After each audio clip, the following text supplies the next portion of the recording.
everyone. Great to have everybody join us for our Tuesday honoring of Martin Luther King Jr. Day. I want to apologize in advance. You may hear some dogs in the background, which is why I have my headphones on. It's my honor today to welcome each of you as we celebrate the legacy of Dr. Martin Luther King Jr. We meet today to honor his profound contributions to the civil rights movement, his unwavering dedication to justice and equity. And indeed, as I was scrolling through my social media feeds yesterday, and as I think every year, it's impressive that it's been almost 57 years since Martin Luther King Jr. died. And since his death, I can't think of anybody else that repeatedly calls so many of us back to reflect on his dream and to challenge ourselves each and every day. How are we helping fulfill his legacy for hope and equality? And so each year, in that same vein, Thomas Edison strives to bring speakers who open our eyes to the many ways we can create enduring ways to grow and improve our world, not just for some of us, but for all of us. I'd never want to put the value of a doctorate degree minimalized, but I have to say my doctorate is in urban services. And if there's two things I walked away with, one was we're all better off when we're all better off. And the other one is change, enduring change takes work, takes purpose, and takes continued investment. So this year, I get to introduce someone who I'm proud to call both a friend and an inspiration. Dr. John Harmon is first and foremost a lifelong Trentonian who is committed to our capital city through thick and thin. If you drive down State Street, I think go just past Foundations Academy, you'll see the headquarters for the African American Chamber of Commerce of New Jersey. I believe started in 2007, if I have it right. John's the founder, president, and CEO. And John, I'm not sure how many people you had when it started, but the membership now is quite impressive. He serves as an advocate for 1.1 million African American residents and over 70,000 Black-owned businesses statewide to ensure that policies at the municipal, county, and federal levels provide fairness, equity, and access to a level playing field in the market. And that is not nearly as easy as it sounds. And we know that just from something that's happened in New Jersey recently. He's a board member and former chairman of the board of the National Black Chamber of Commerce. He was actually, it's been a couple of years now that you were appointed to the U.S. Chamber of Commerce Board of Directors, the Federal Reserve Bank of Philadelphia's Economic Community Advisory Council, Investors Bank Board of Directors, and Hackensack Meridian Health Board of Directors. I also want to say, I believe he's on the board of his alma mater, Fairleigh Dickinson. So he also invests back in higher education. Dr. Harmon has been acknowledged numerous times by ROI New Jersey as the #1 person of color in New Jersey, South Jersey Journal's list of 25 most influential African Americans in New Jersey, Power List of influencers, and numerous other times. He's, as I said, he's an alum of Fairleigh Dickinson, and he completed a 1-year fellowship on regionalism and sustainability sponsored by the Ford Foundation. It's now my honor to turn the virtual floor over to John to offer his critical perspective on minority business development and the very direct associated impact on economic diversity and prosperity. John, it's yours. Well, thank you, Dr. Hancock, and to the staff of this great institution that you lead every day, to the staff, the faculty, students, and others that have joined us today. I'm truly humbled by the invitation. And today I will share a few thoughts about a man whose work has had both individual and global impact, a man who just wanted each of us to find the good that exists in all of us. And I would say that Dr. King has been a great source of inspiration to me. And I can recall, unfortunately, when he was assassinated, when the news hit, I had just got a haircut, now known as Martin Luther King Boulevard, but it was Princeton Avenue at the time. And I was walking home, which was just a block away, and I could start to feel the tension building in the city of Trenton.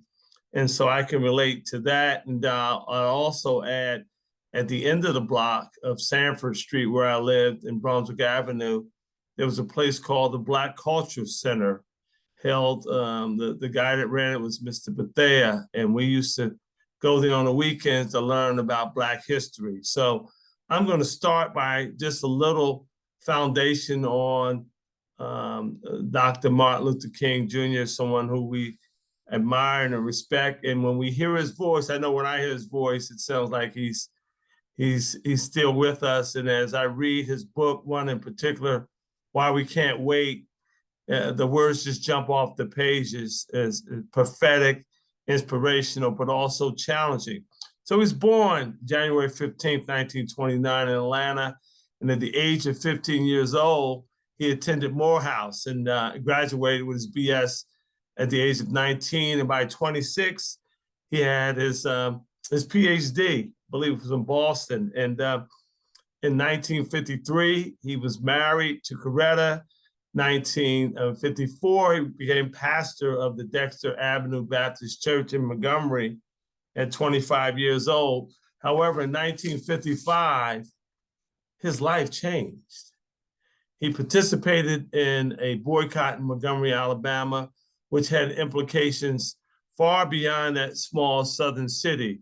What's interesting to note about this boycott, there was a 15-year-old girl named Claudette Colvin, who refused to give up her seat at the back of the bus, in essence, breaking the law.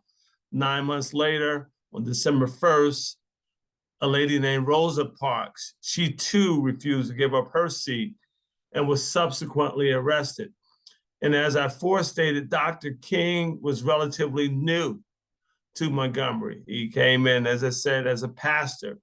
But some thought because he was relatively new to the community, he was the right person to lead this boycott effort, to bring justice to this situation involving Rosa Parks. So Blacks in Montgomery decided to boycott the bus system as a way of calling attention to what happened with Ms. Parks. They were united. And this was an intentional effort that lasted over 385 days. The Supreme Court later ruled that bus segregation was unconstitutional. The bus company saw its revenue plummet the following year by about 69%, and its ridership down between 30 and 40,000 people. But I think what's important to note here that this boycott was executed with planning, a lot of self-sacrifice. People had to get to work. People had to do whatever they normally do on the bus, shop, et cetera, et cetera. This was done with no cell phones, no GPS tracking. And some of us can't go 5 minutes without our phones. But anyway, I want to drill down a little bit and talk about a little historical perspective leading up to Dr. King's work here in this country. I just think about the strategy behind getting President Lincoln to sign off on the Emancipation Proclamation in 1863.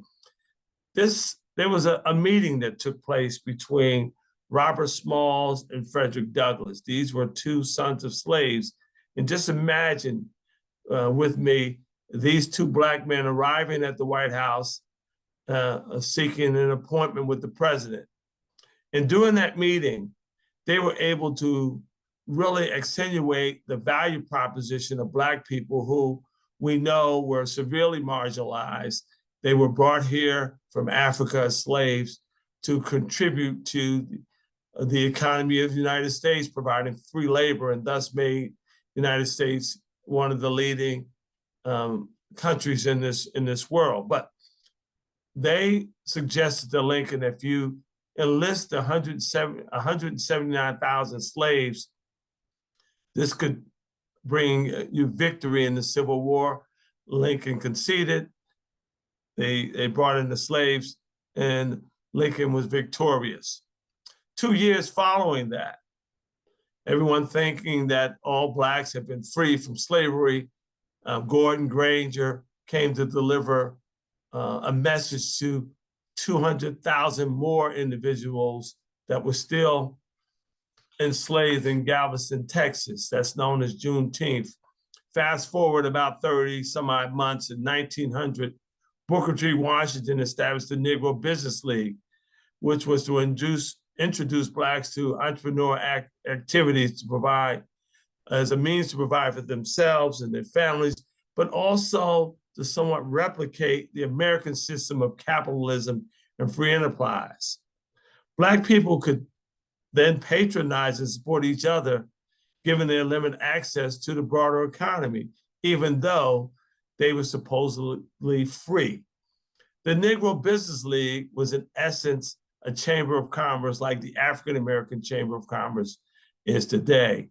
And Booker T was able to amass about 300 chapters across the United States, starting with an initial 40 chapters between Maryland and Texas. But another important thing to note, the Negro Business League was founded 12 years before the U.S. Chamber, which is now the largest business federation in the world. And President Taft led that effort to found the U.S. Chamber. They purchased land from Daniel Webster, and now the U.S. Chamber sits, there's a park that separates the U.S. Chamber of Commerce and the White House. I am fortunate to be a member of that organization board today, but 12 years different. And as an advisor, so we asked ourselves today, whose idea was it to start a Chamber of Commerce? Was it Booker T. Washington's? Was it President Taft? But I can tell you the difference between where the U.S. Chamber is and other Black chambers are today is starkly different, largely because political influence and resources, but nonetheless, a similar strategy. And so between 1900 and 1910, there were several fraternal sorority organizations, as well as the NAACP and Urban League were established, all of which had a mission to improve the condition of Blacks in America and also to have us in a better place as a people, one nation under God, et cetera, et cetera. But as a student of history, particularly Black history in America, I believe many of these efforts from these groups inspired Dr. King. From a political perspective, dating back to Douglas and Lincoln, up to including Reconstruction, Blacks were largely affiliated with the Republican Party, including Dr. King's father and grandfather. And so I'll try to connect some of these dots later, but it is important to make that note. Following the boycott in Montgomery, Dr. King was issued a citation in Georgia for driving on an Alabama license. And now that he was back in Atlanta in Georgia, I think that's interesting to note as we travel across these United States today with a New Jersey license. He was fine, and unknown to him, his attorney had accepted a plea, which included probation. So the probation, if you commit another thing, an act that violates the law, you can be arrested. So subsequently, during a protest in Georgia, Dr. King was participating in an event which led to his arrest and subsequent sentence to 4 months hard labor in a Georgia prison. Now, this occurred on the heels of the highly contested presidential race between Nixon and Kennedy. This is 1960. King had a good relationship with Republican Nixon. But both candidates were seeking the white Southern vote. Both Nixon and Kennedy were really reluctant to get involved with the freeing of Dr. King, notwithstanding this unjust sentence. However, Kennedy, through his brother, Robert, who was the Attorney General at the time, and a staff member, they were able to work with Dr. King's wife, Coretta, and the governor of Georgia to get King released. This led to the endorsement of Kennedy by Dr. King's father, which contributed to him becoming president. But what King had bigger hopes if Kennedy was to become president. He kind of envisioned, based on some of the rhetoric from candidate Kennedy, that Blacks would get another crack at an Emancipation Proclamation through Kennedy to address the inequities that Blacks faced in America. King and his team had proposed several legislative actions that Kennedy could advance on behalf of Blacks. King felt that Kennedy was not aggressively pursuing this proposed agenda, and he, at times, stated his frustration. And today, Blacks advocate, they engage with politicians, and there's been a lot of broken promises. So this is not new to us today, but unfortunately, this has been going on a long time. Kennedy proposed a strategy that would lump issues of Blacks, vis-a-vis, this is still occurring today, with other minorities. However, King was not interested in this approach. And there's a book called Kennedy and King. I don't want to go there today, but it really gives a full account of this exchange and what transpired. Even when King walked away, I keep getting Kennedy and King kind of lumped there. When King, kind of stepped back from that strategy, inserted was Sammy Davis Jr. as to get the portrait correct to the public. But I was told, now, when you read this book, you can confirm or come back to me and say, John, you got it wrong. But I was told in this book, there's an account where when Sammy Davis Jr. and his wife, who happened to be white, were at the White House, she was separated from her husband because they did not want her included in the photo. But I digress a little bit. So let's get back into, given that Blacks, there was so much that Kennedy and King had talked about getting done for Blacks, and why King separated himself or pushed back to the proposal that was granted by President Kennedy to kind of lump the minorities together, because King was stating to him that Blacks did not have equal access to housing, credit, voting rights, and other protections provided by the laws of the United States. And he felt that Blacks contributed enough to the greatness of the United States and warranted a separate and comprehensive agenda. Moreover, he also felt that Blacks were willing to demonstrate their value to society, but were denied at every turn. It's still going on today. Fast forward to 1963, President Kennedy was assassinated. But in 1963, there were a number of things that took place, led by Dr. King. It appeared that he kind of stepped up his efforts. The March on Washington, which brought over 250,000 people of diverse backgrounds to the Washington, D.C. And that placed additional pressure on President Lyndon Johnson, who stepped up from vice president in the aftermath of the death of Kennedy. I believe that this pressure contributed to the passage of the Civil Rights Bill in 1964.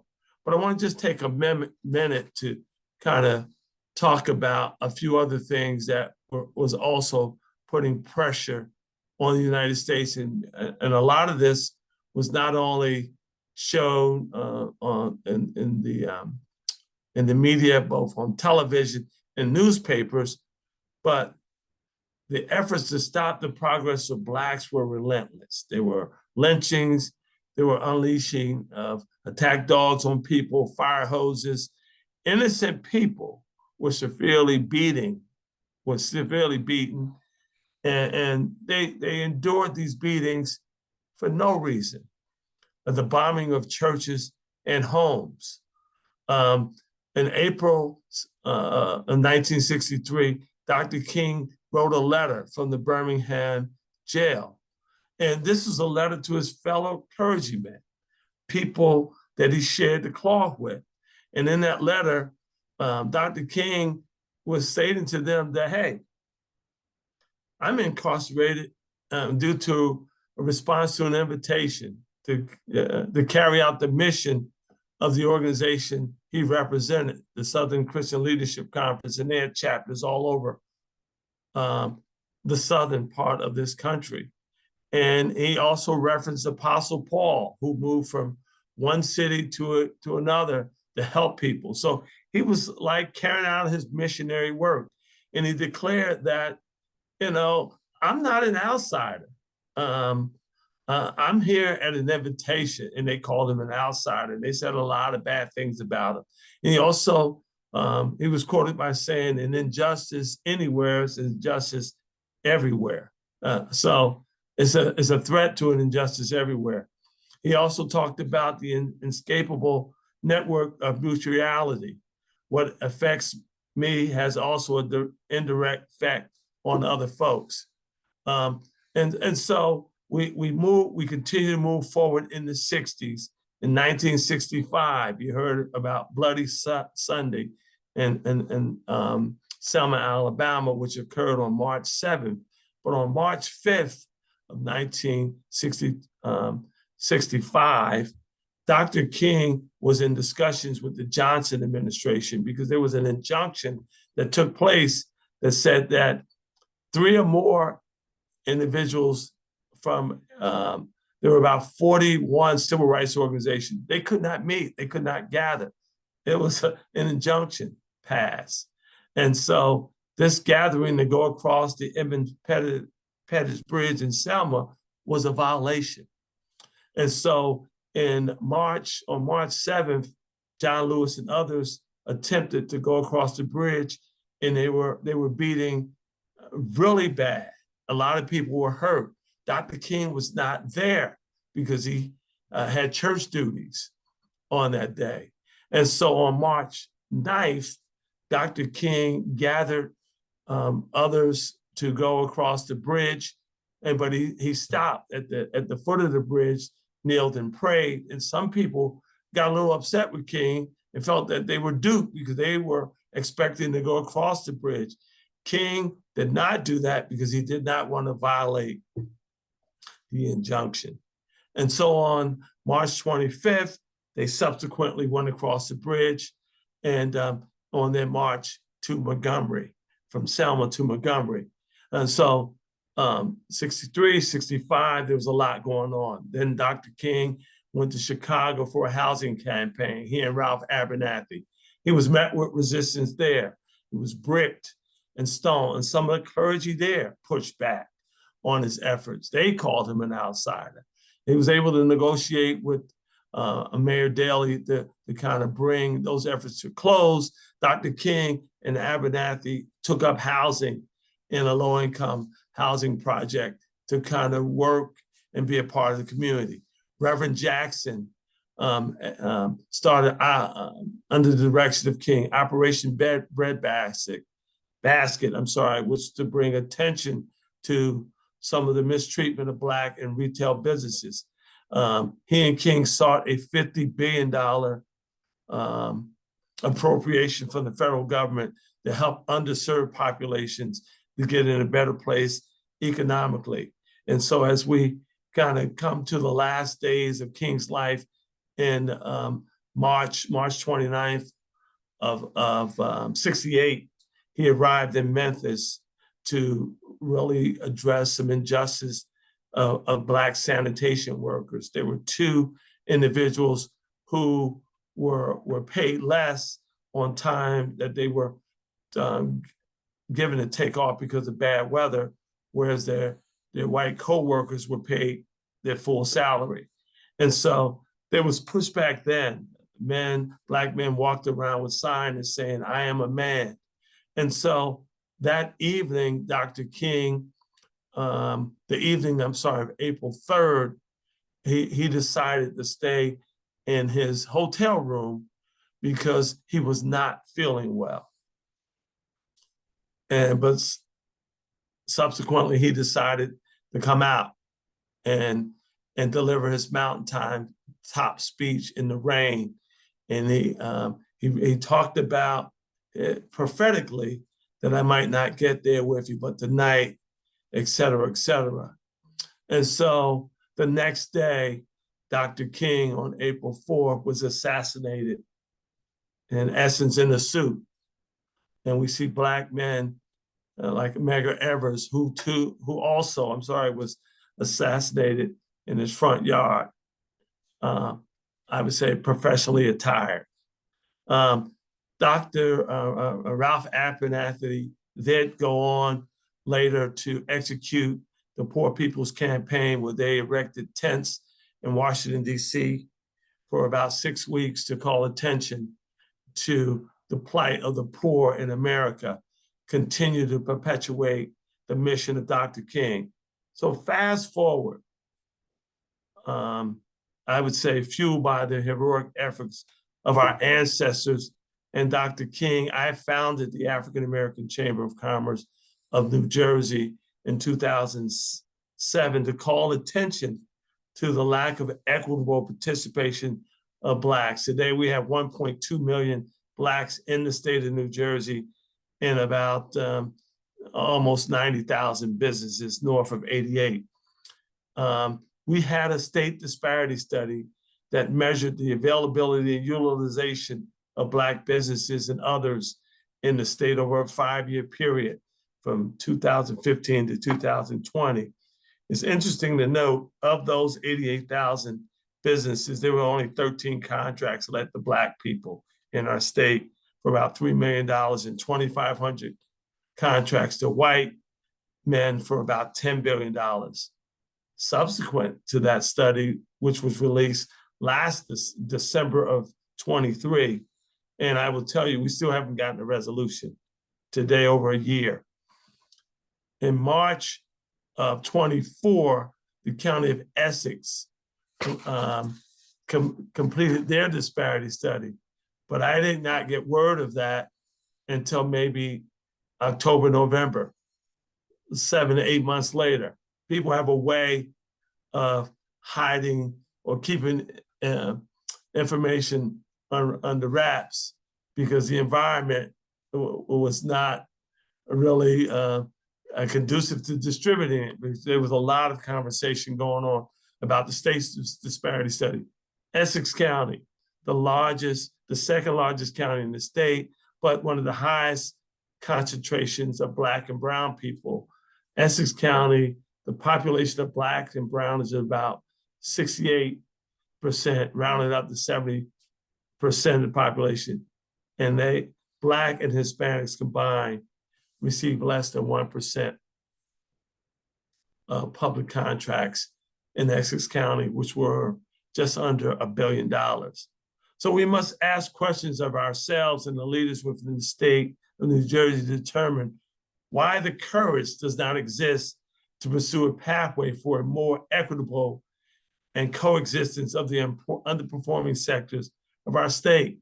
These were the same questions that King was asking. Notwithstanding our ability to provide value, we have been continued denied access to compete. This is not about charity. However, I believe that people make things more difficult. We live in a society that is heavily divided by misinformation, through the demonization of one group against the other to realize an outcome that is beneficial to a few. I referenced earlier the affiliation between Dr. King, his family, and the Republican Party. However, to be fair and balanced, many of us are not aware the involvement of the Democratic Party with the Ku Klux Klan back in the day. Many of us are not aware that across this great nation of ours, 90% of Black people vote Democratic for the Democratic Party. 94% of Blacks in New Jersey voted for Governor Murphy first term, 96 voted the second term. So Dr. King and the chamber was all about equity, about fairness, and the reconciliation of those objectives through accountability. I believe that every man, woman, boy, and girl have the right to live their best life. Dr. King died seeking to make that a reality. He died at the age of 39 years old. Born in 1929, was initially inspired to obtain a good education. I'll take some liberties and say he wanted to become a preacher, like his father and grandfather, in a little town of Alabama. You know, however, the 13 years that followed between 1955 and 1968, he lived a life of extraordinary courage, of sacrifice, of implied wisdom, vision, empathy, and perseverance. He did not aspire to have a tremendous amount of wealth or to leverage his gift for self-aggrandizement. He just wanted people to be judged by the content of their character and not the color of their skin. Dr. King did not dream about one day becoming the president of the United States, nor CEO of a large corporation. He didn't aspire to be the governor of Alabama or Georgia. He just said he wanted to help somebody. And if he helps somebody, his labor would not be in vain. The legacy of Reverend Dr. Martin Luther King Jr. has been made available to all of us as an example of living a purposeful and impactful life. Let's try to find a way to help somebody today.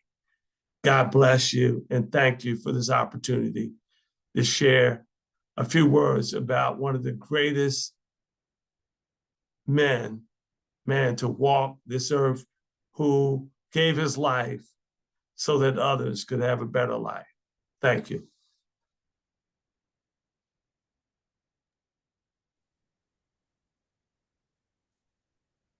Thank you, Dr. Harmon. That was great. If people have questions, they can put them in the chat, and I'll try to relay those to Dr. Harmon on your behalf. The first question that we have is, can you elaborate on some of the specific challenges that African-American entrepreneurs face in New Jersey? And I know you talked about contracts for Black businesses and the access to compete. Maybe you could elaborate on that a little bit more, or give us some individual cases to help illustrate it. Yeah, I think in large part, the policies in this state do not afford, particularly from a public contracting perspective. The state of New Jersey, from a procurement perspective, largely favors the trade organizations. It's skewed that way. They give large contributions to elected officials, they fund campaigns, and there's a level of reciprocity there. Well, I think the trades provide a great value to our state and to our country, but not at the expense of the taxpayer. Everyone's paying taxes, but there's not an equitable return. 80% of the construction companies in New Jersey are non-union, 20% are union. And so the policy sets up with an inequitable return. And so we advocate for a level of fairness. There's Governor McGreevy's first executive order was a project labor agreement, which said that any public contract up to $5 million, you don't have to be a signatory to the unions. However, you have to pay prevailing wage. Many businesses don't have a problem with that. But when you look at the Biden administration and Obama administration, which are both Democratic administrations, Obama had a $25 million threshold, and Biden is at $35 million.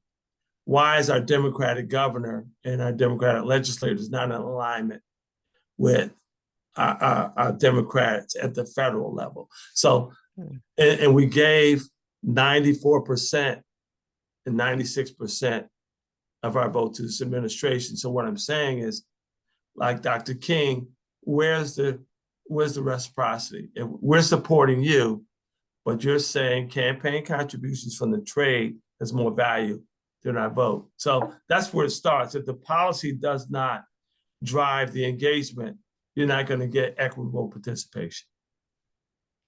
Yeah, thank you. Yep. Could you share some of the policies or initiatives that you think have improved access for minority businesses or minority-owned businesses? Well, I think the fact that we have the governor engaged, and I have a good relationship with the governor, that is a start.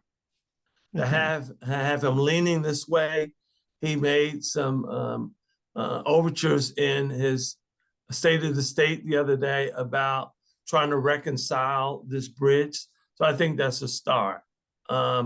Many corporations in New Jersey, many of our large corporations, have worked very closely with the chamber. Many of our utility sector and healthcare sector organizations in the state have worked very closely with us and the chamber and minority and women-owned businesses.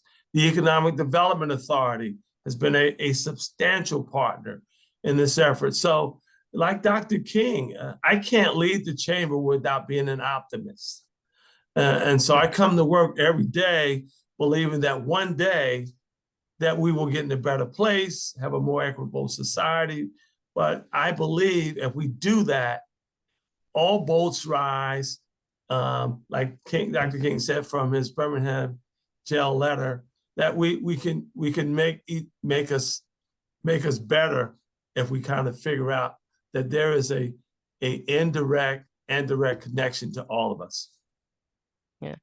Can you think of anything specifically that we can do in libraries and universities? Yeah. Okay. Well, education is key. And I think what libraries provide is resources wherein people can leverage to expand their minds, to get their own revelations about ideologies and perspectives.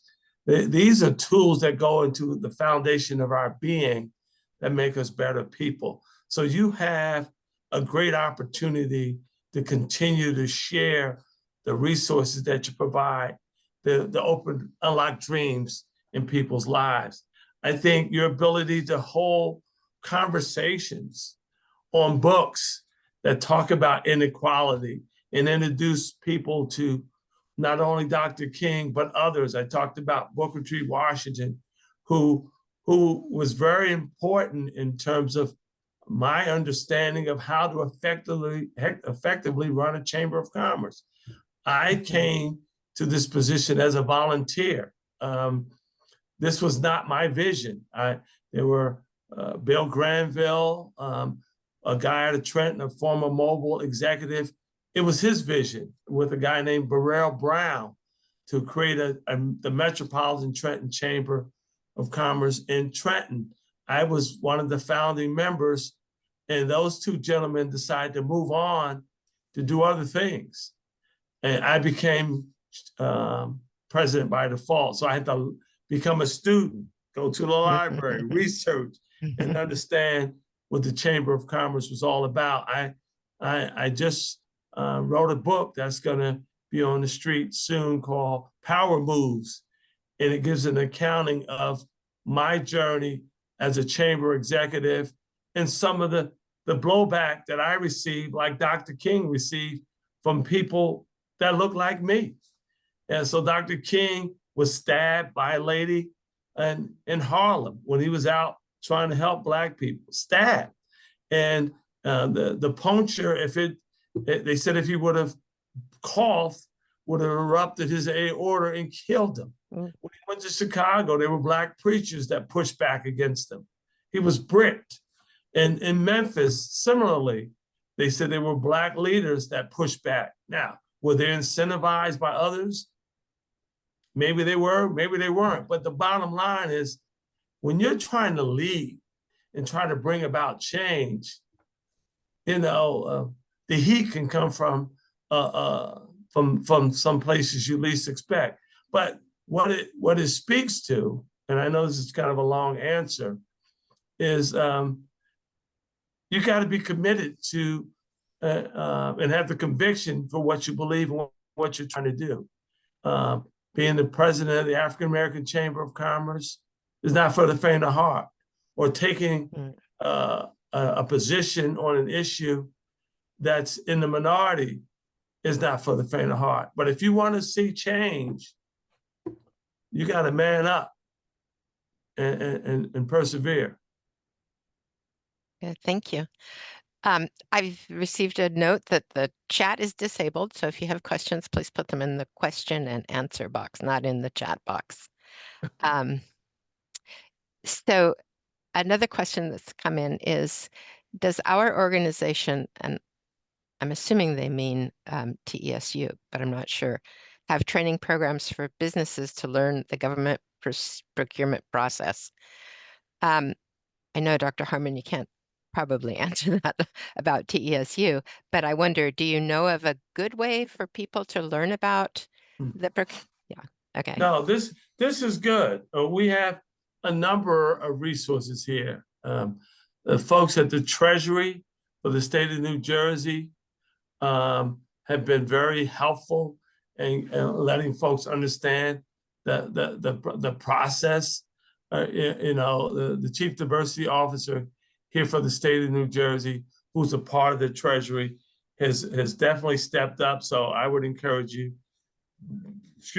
to reach out to her. Our organization is petitioning the state of New Jersey to provide resources for us in response to the disparity study, so that we could do more of this type of work. I think it's an excellent question, because the chamber itself do the work, you mean? Yes. Yes, okay. We want to do, because a lot of folks do not know how to properly respond to RFPs. A lot of folks don't know how to put forth a competitive bid. Most people come short on the cost estimating side. They have good proposals, but their costs might exceed that of others that are bidding, in large part because they don't have the economies of scale of larger organizations. So therefore, their cost to obtain materials and labor to execute the job may be not commensurate with their competitors. And this is why we push for policies that would put people in different categories. A small business will always lose most of the time when they're bidding against a large capitalized business, or a business that has been in existence for a long time, versus a first, second generational business.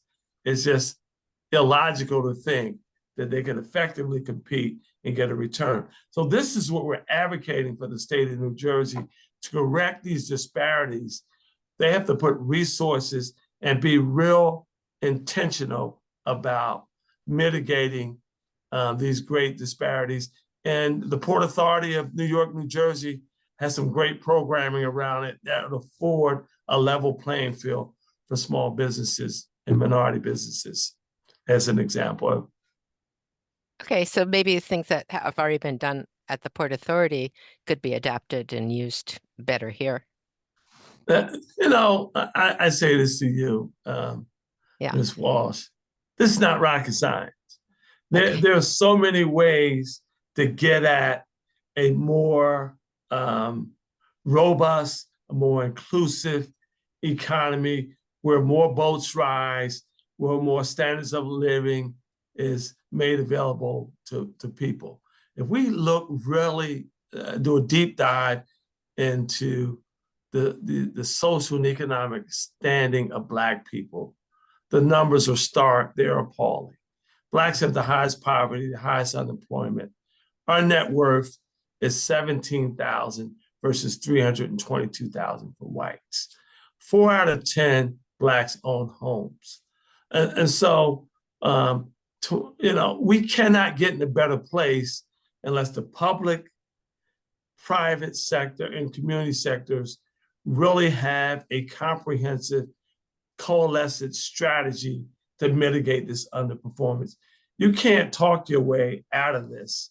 And so we continue to vote for people who espouse that they hear us, they get us, and they're going to do better if they're elected. And these numbers, this is not a revelation, these numbers have been around for a long time. Right. Okay. Another question? Good.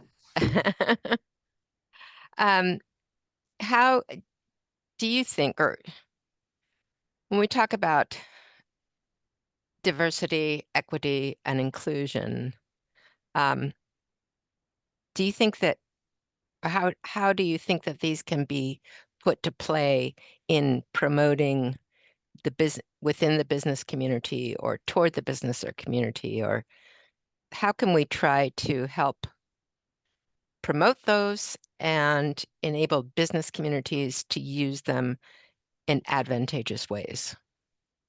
Well, first of all, DE&I in the present environment is a curse word, right? Yeah. And so I try to reference this in my remarks earlier. Misinformation, people upstaging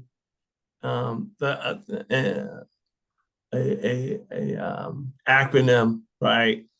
And just changing the narrative of what it was intended to accomplish. Mm-hmm. And so when I look at corporations, when I look at state government, many of them use the same professional consultants, PwC, Deloitte, Ernst & Young, and others. And in that exchange, they use these people because they're the best minds, they've done the research, and they've come to a conclusion as to what strategy these organizations should deploy to reach their goals. However, all of those organizations have said that DE&I is a great strategy. So if you use these same folks for one strategy, and now you're saying you can't use them for this strategy, Aretha Franklin said, who's zooting who here? Who's lying? And so this deception is disingenuous. Exactly. And so it hurts us from getting in a better place. I think the intent here is not about charity. DE&I, from my perspective, has never been about charity. It's about a value imperative. It's about, if you have a best practice and or strategy that can lead to better efficiency, innovation, market penetration, margin expansions, profitabilities, growth and sustainability, that should be something that should be adopted. Perhaps we should move away from the term and maybe call it strategic collaboration or some other term, because that's what it's all about. And so another homework assignment, if you will, for the audience.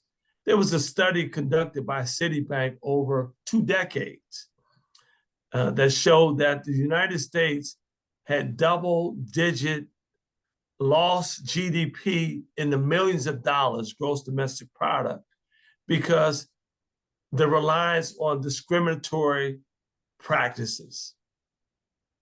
So you can't deny yourself. So some people will, despite being able to make more money because of their innate disdain for people who may not look like them, who may be smarter than them, who may have an idea or strategy that trumps them, they want to take folks out. Welcome our new president. Next question. No, it's a problem because we belong to groups and we think we're trying to promote it and we're trying to work on it, and then it's almost as if the terms become trite and get turned against us. And yeah, Yeah, it's battle. yeah. All right. What about access to capital and access to mentorship? Can Mhm. you discuss that a little bit? Well, I mean, I'll start with the mentorship piece. Again, kudos to the small business development centers across New Jersey. They have a group called SCORE.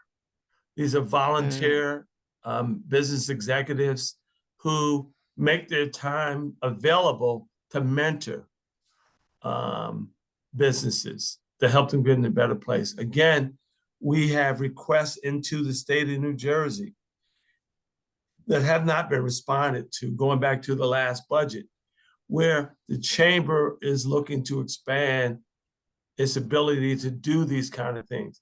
When we've come to the table, we've come acknowledging this underperformance, but also willing to be accountable and a willing participant to solve these challenges, not just to lament and leave them at the feet of other people to do. That's not mhm, who we are. And I think because we've been credible in this space, organization has grown and become a respectable part of the state's economy. The other part of your question, access to capital today, I don't think that is as big an issue as it was before, and some may disagree. I say access to opportunity. If you get opportunities, if you have a business plan or a strategy that has some merit, the capital is there. It's just a matter of what you pay for it.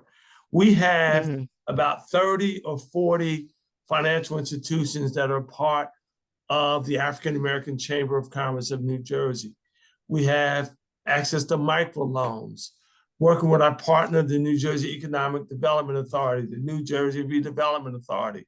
We have access to resources that we never had before. Now, as you can see or heard, I've said some critical things about the Murphy administration, but I balanced it by saying they're a good partner. And these are agencies of the state that we work with and that are providing a return back to society.